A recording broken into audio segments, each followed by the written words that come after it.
The grandfather's last wish. The journey that changed everything. January 15th, 2003.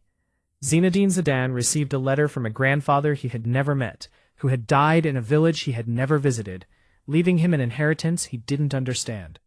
The letter contained no money, no property, just a single request that would send the world's most famous footballer on the most important journey of his life.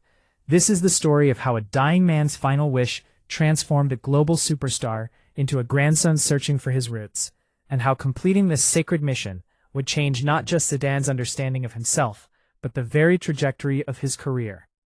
The letter arrived at Real Madrid's training ground on a Tuesday morning, delivered by a weathered Algerian postman who had traveled 1,200 kilometers specifically to place it in Zidane's hands. It was written in Arabic script, on paper that smelled of mountain air and thyme, sealed with wax that bore the impression of a family name Zidane had never heard spoken aloud.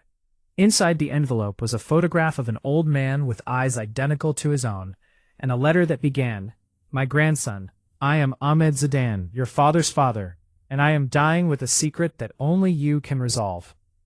Zidane stared at the photograph for several minutes, studying features that seemed familiar, yet foreign. This man shared his bone structure, his thoughtful expression, even the way he held his shoulders. Yet Zidane had grown up, believing his paternal grandfather had died when his father was young. When Zidane confronted his father's smile that evening, the response was not anger or surprise, but profound sadness. "I told you he was dead because to me he was," Smile admitted, sitting heavily in his chair. "When I left for France, he told me I was no longer his son, that if I abandoned Algeria for the colonizer's country, I should never return." The revelation shattered everything Zidane thought he knew about his family history. His grandfather hadn't died. He had been erased, written out of family memory, through a bitter argument that had lasted decades. "He made his choice," Smile continued. "I made mine. You were never supposed to know about him." But Ahmed Zidane had made his own choice. He had watched his grandson's career from afar, collecting every newspaper clipping, every magazine article, every photograph. He had learned French specifically to understand interviews. He had become Zinedine's most devoted fan, while remaining his most invisible relative. The letter continued with a confession that explained the family's buried shame. "In 1962, during Algeria's independence war, I made a terrible mistake. I was young, frightened, and I betrayed someone who trusted me. This person died because of my cowardice, and I have carried this sin for 41 years. On my deathbed, I cannot face Allah with this burden unresolved." Ahmed Zidane's final wish was specific and seemingly impossible.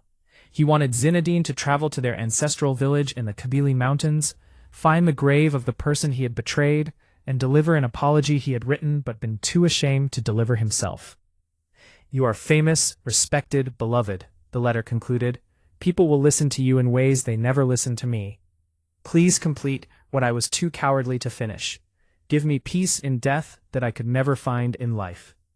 For weeks, Zidane wrestled with the request. He was at the peak of his career, leading Real Madrid's Galactico project, carrying expectations worth millions of euros. Taking time away for a personal mission seemed impossible. But the photograph haunted him. Those eyes, so similar to his own, seemed to carry decades of regret and hope. More troubling, Zidane began to understand that his grandfather's burden had unconsciously shaped his entire family. His father's reluctance to discuss Algeria, his mother's careful avoidance of certain topics, his own sense of incomplete identity, all of it traced back to this unresolved guilt. "I realized that some obligations transcend football," Zidane later reflected. "My grandfather had given me everything, my name, my blood, my features, and had asked for only one thing in return." In March 2003, during Real Madrid's international break, Zidane quietly flew to Algiers under an assumed name. He told no one except Veronique, and even she knew only that he was completing family business. The journey from Algiers to the remote mountain village took 8 hours by car through roads that barely deserved the name. As they climbed higher into the Kabylie Mountains, Zidane felt as if he was traveling not just through space, but through time, approaching a version of himself he had never known existed, The village, when they finally reached it, consisted of perhaps 30 houses scattered across a mountainside that seemed to have been untouched by the modern world. There was no electricity, no running water, no connection to the global civilization where Zinedine Zidane was a household name. What Zidane hadn't anticipated was that even in this remote place, he would be recognized, not as a football star. Many of the villagers had never seen television, but as Ahmed's grandson. The family resemblance was so strong that elderly residents immediately knew who he was and why he had come. "Your grandfather spoke of you every day," the village elder told him. "He said you would come someday to complete his task. We have been waiting." His grandfather hadn't just hoped he would fulfill the final wish. He had been certain of it. As if he understood something about his grandson's character that transcended their lack of personal relationship. Through conversations with villagers, Zidane learned the full story of his grandfather's shame. In 1962, during the brutal final months of Algeria's war for independence, Ahmed had been approached by French colonial forces, who threatened his family unless he provided information about local resistance fighters. Terrified and desperate to protect his loved ones, Ahmed had revealed the location where a young resistance leader named Karim Ben Ali was hiding. Karim was captured, tortured, and executed. His family was told he had died in combat, never learning of the betrayal that led to his capture. For 41 years, Ahmed had lived with the knowledge that his cowardice had cost an innocent man his life and robbed a family of their son and brother. The guilt had driven him to forbid his own son from speaking of Algeria, creating a silence that had poisoned 3 generations. Finding Karim's grave proved more difficult than Zidane had expected. The war had scattered families, destroyed records, left entire histories buried beneath decades of silence. Many who might have remembered were dead, and those who survived were reluctant to revisit such painful memories. For 3 days, Zidane searched through villages, spoke with elders, traced connections that had been severed by war and time. He began to understand that he wasn't just fulfilling his grandfather's wish. He was archaeologically reconstructing a tragedy that many preferred to forget. Finally, in a cemetery overlooking a valley his grandfather had described, Zidane found a simple grave marked only with Karim's name and the year of his death. No mention of heroism, no indication of sacrifice, just a young man's name carved into mountain stone. Standing beside Karim's grave, with the Kabylie Mountains stretching endlessly around him, Zidane read his grandfather's letter aloud, in Arabic he barely understood, but felt in his bones. "Karim, my brother, I failed you when you needed me most. My fear was stronger than my honor, and you paid the price of my cowardice with your life. I have carried this shame for 41 years, and now I send my grandson to speak the words I was too weak to say. I am sorry. I beg your forgiveness, and I promise that your sacrifice will not be forgotten." As he spoke, Zidane felt the presence of generations. His grandfather's guilt, Karim's sacrifice, his father's exile, his own disconnection from his roots. In that moment, he understood that he wasn't just delivering an apology. He was healing a wound that had infected his entire family line. As Zidane prepared to leave the cemetery, an elderly woman approached.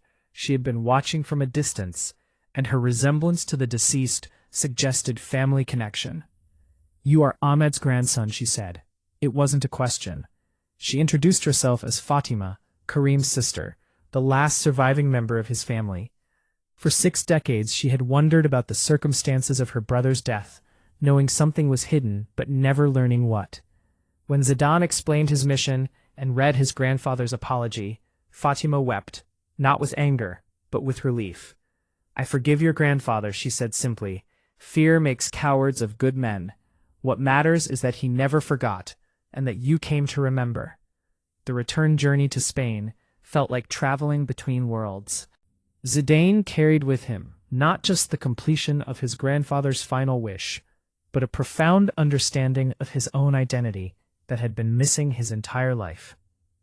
The disconnection he had always felt from his Algerian heritage wasn't just about geography or politics. It was about unresolved trauma that had shaped his family's relationship to their own history.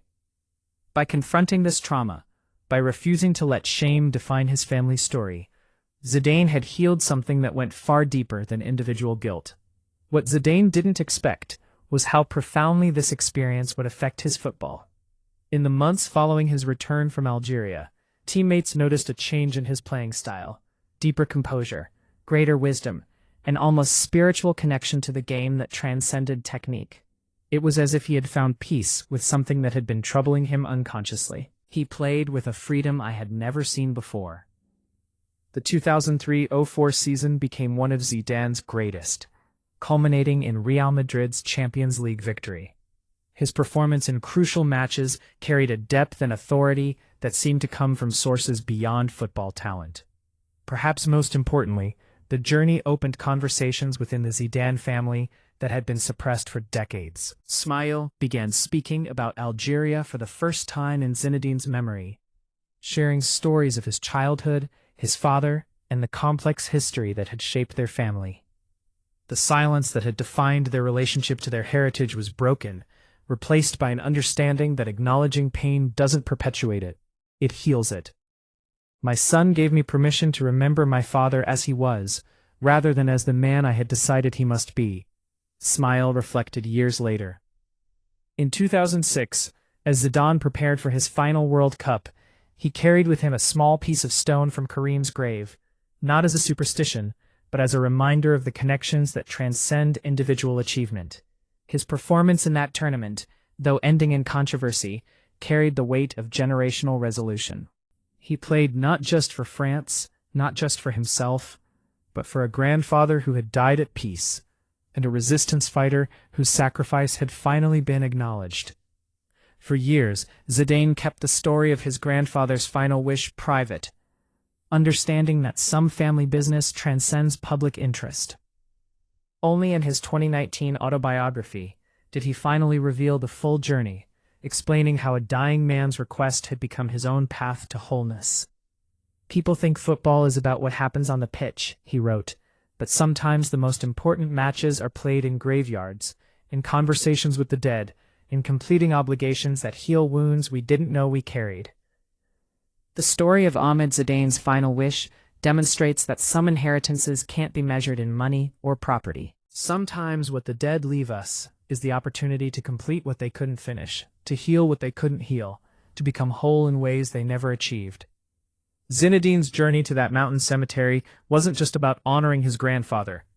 It was about understanding that greatness includes the courage to confront family shame, that success means completing obligations that transcend personal achievement, and that some victories can only be won by acknowledging the defeats that came before.